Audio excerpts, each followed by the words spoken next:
Hey everybody, welcome to the 98th edition of Drive-Thru Review. Today I'm going to talk about 20th Century. It's a game from Rio Grande if you're in the States, or Czech Games Edition if you're in Europe. Plays 3 to 5 players in a solid 2 hours. Does not seem to vary too much with the number of players. It's got a fixed number of turns. It's a game that has this strange kind of extended auction thing. So you have basically 3 parts of your turn that you will be auctioning either money or science points, which is just another currency. And you've got to keep in mind, sort of budget through your turn all of, whatever resources you have. So you're going to be getting first new land tiles with some, different cities and buildings on them, and then new technologies that'll help you fight off garbage and pollution and do some other effects for you. And then you've got to fight off or spend science points to fight off directly garbage and pollution and things like that. So it's got this sort of extended budgeting phase, which is basically the majority of the game. And then after that, you're going to sort of manage your little country or city or whatever you want to call it, your domain. So it's got, if you don't like auctions, then maybe stay away from this, but it has enough sort of twists on it that I haven't really seen before, where you're sort of having to extend your budget and keep all that in mind through the turn, that I think it probably will still be interesting to somebody that sort of shies away from the auctions. So let me show you quickly how it works, and then I'll come back and tell you more about it. Okay, you can see I've got the board set up here for a 4-player game. Now everybody's got a pawn up here in this sort of auction area on this side, and these are all made up of land tiles, and these are all the orange tiles here.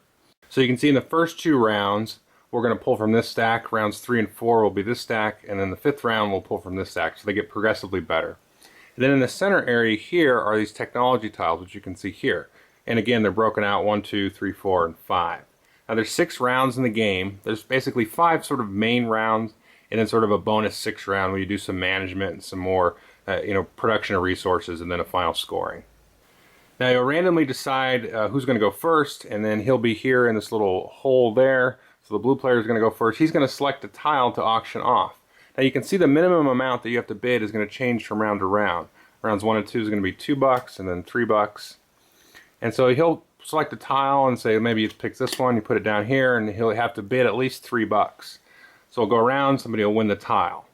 Now when you win the tile, you're going to get to put one of your workers on it, which is one of these little blue discs, and you have to put a piece of garbage on it like so. So you'll take that and put that off to the side. So you put that there. Whoever wins it gets to auction off another tile. So maybe they auction off this one, somebody else wins it, they get to put one of their workers on it, and they put a garbage on it, because everything comes with garbage in this game. Now if you just want a tile and you don't want to auction off anything here, you can drop out. And let's say blue didn't want to auction anything off. He'll drop out down to here, and then he can buy one of these technology tiles with science. Now you can see there's 2 different currencies here. You've got gold, and you've got science points here. Each player is going to start the game off with 10 of each. Now they have the same backs on both, so you can never tell who has, how many cards of whatever. They're all the same. And as each tile is purchased here, this little marker is going to drop down this track here, and the science is going to get progressively cheaper. So you can see in this case it starts off at 3 science points for any tile out here, down to even 0 at the end of the round once a lot of tiles have been purchased. Now you can buy as many land tiles as you can afford, but you can only buy one of these science tiles. So once you buy one of these, you just take this, you don't get any workers or anything, you don't get any garbage. These are sort of special effects that you can add to your land, your growing land mass of tiles, or sort of one-time effects or recurring effects that you can use on your land directly. Now once all of these players have either passed or bought a bunch of tiles, the last person to drop out is going to go in this little hole here. So now we've bought land tiles, we bought a technology tile, and then we've got to deal with this hazards here. So you can see some of these hazards are going to be active or inactive depending on the number of players in the game. So this row, and this row will only be active in a 3-player game. And what you're kind of doing here is you're bidding to not have to deal with the worst hazard. So everybody's going to take their pawn, starting with this guy and then going clockwise around the table, and say, okay, I'm willing to pay, let's say, 3 science points to have nothing happen to me. And then red will come along and say, you know what, I'll pay 4. and then purple will say, I'll pay 5, and then blue doesn't have enough science, let's say, so they go, okay, I'll tell you what, I'll bid 1 to take a pollution. So you've got pollution and trash.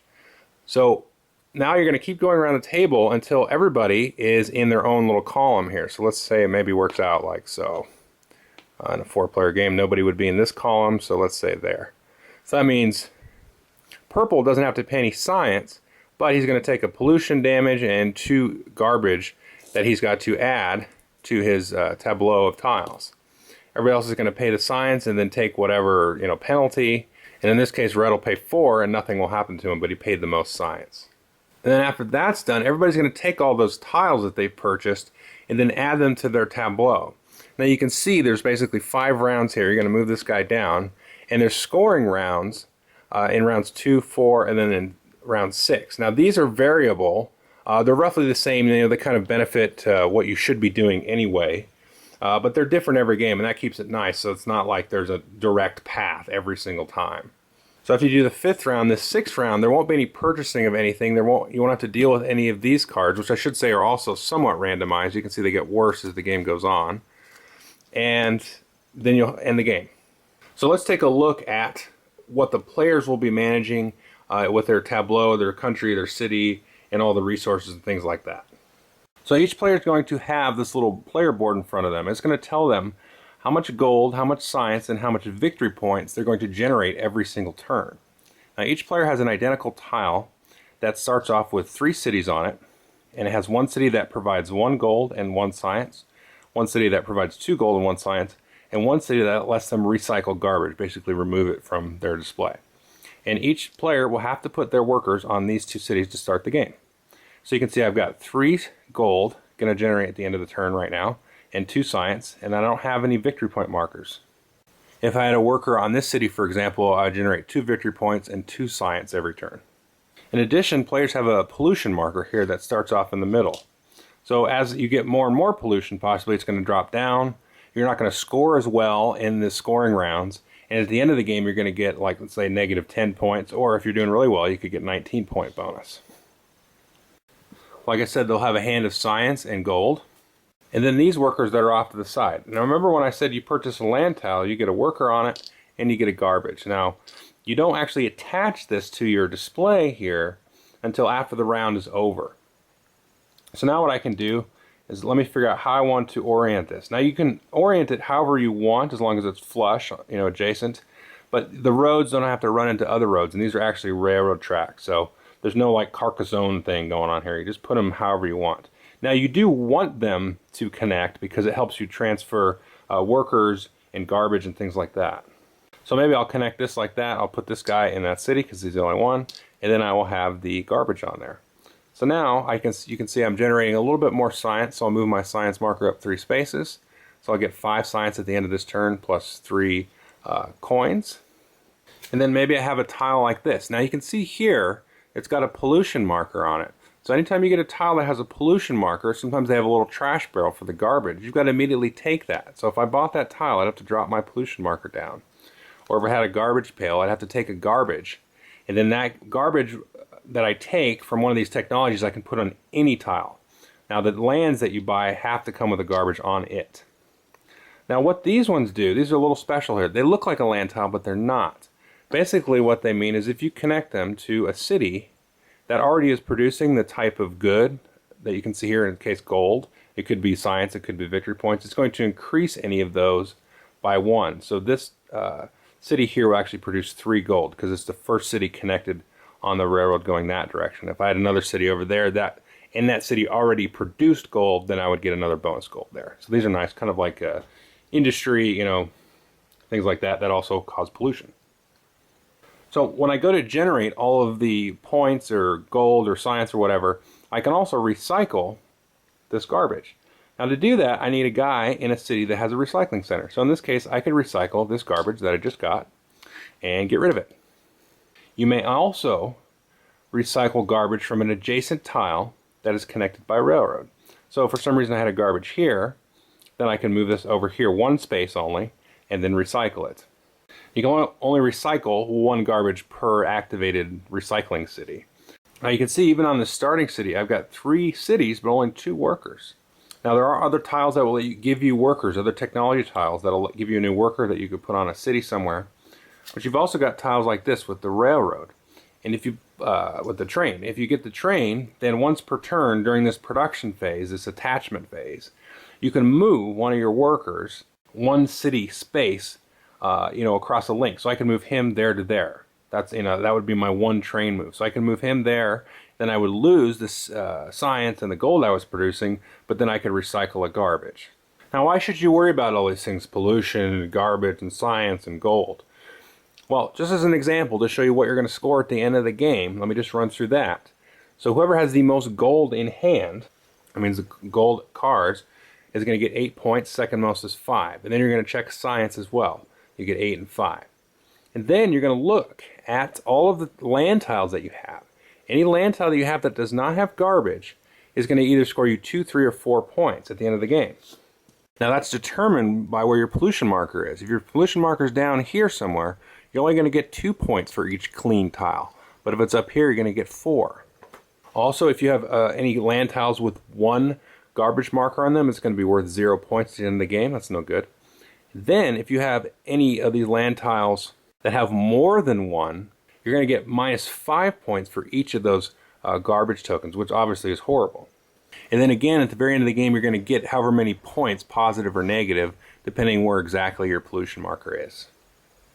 Now keep in mind that throughout the game, you're going to definitely acquire pollution and garbage in this phase of the game, as well as always get garbage when you produce a land or purchase a land tile. And then also these technology tiles usually come with something bad, like extra garbage, extra pollution. There are some technology tiles that will move your pollution up. That's what that flower means. And then towards the end of the game, you can get tiles like this where you can spend a certain amount of gold to get victory points, or maybe to do a free recycling, or to move up the pollution track. So keep all that in mind, with the fact that you need to budget to be able to purchase all these things. So you're going to need, coin generation and science generation and things like that, and be able to shrewdly outbid your opponents. Okay, I hope you enjoyed the overview. What do I think? I like this with a little bit less players. I like it with 3 more than 5. With 5, it gets a little bit difficult to feel like I'm having that much of effect on the game sometimes. You've got to choose your times to sort of sit out and maybe wait to get the land tiles at the end, and get a couple cheaply maybe after everybody's dropped out to get those science tiles. But with 3, you can kind of keep in mind what everybody's doing. You can sort of watch what everybody is building up and see how many points they're generating versus maybe they're generating a lot of coins and things like that.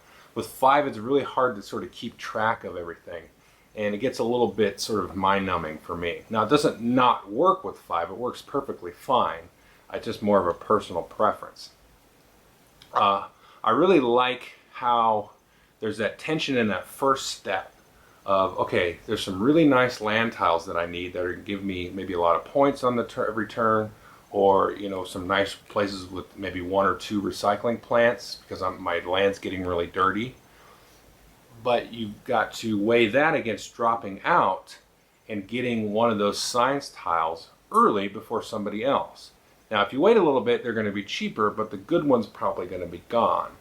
And I can't emphasize enough the railroads and the bridges and the trains to move your workers around and move the stuff to move your garbage around, because it makes it that much easier to clean up. Because remember, you're going to get garbage every time you get a land tile. You're going to probably get garbage every time you go to fight those hazards. Only one person doesn't get anything in a round. And when they do, they're probably going to spend science through the nose to prevent themselves from getting anything. So you've got that nice sort of balance there of, do I buy this now? Do I drop out for the railroad or whatever? And then you've got to keep in mind, okay, now that I've bought something, I need to, save some science to fight off those hazards. So that's pretty cool. And then, it's kind of fun to just kind of build your little city off by yourself and, kind of move your pieces around and things like that.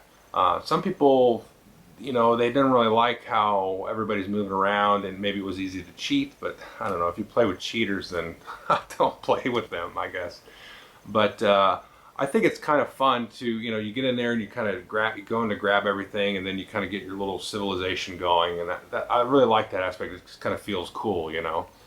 Um, oh, I like the variability of the different scoring cards, because you got scoring in rounds 2, 4, and 6. Now 6 is always the same, but 2 and 4 you maybe get points. Let's say for you get 1 point for all the gold that you generated this turn, or you maybe get points for all your clean land tiles, like you do at the end of the game. So it kind of will tailor and the game and make people fight over different tiles each game. So I quite like that. Overall, it's a pretty fun. It's a real solid medium game. It's not really too heavy. You just kind of go with the flow and get what you could get, and try to save money for getting the really nice technology and things like that. So anyway, it's definitely a nice recommendation. It's good. It's solid, and there's some nice, good, medium choices to make. So, thanks.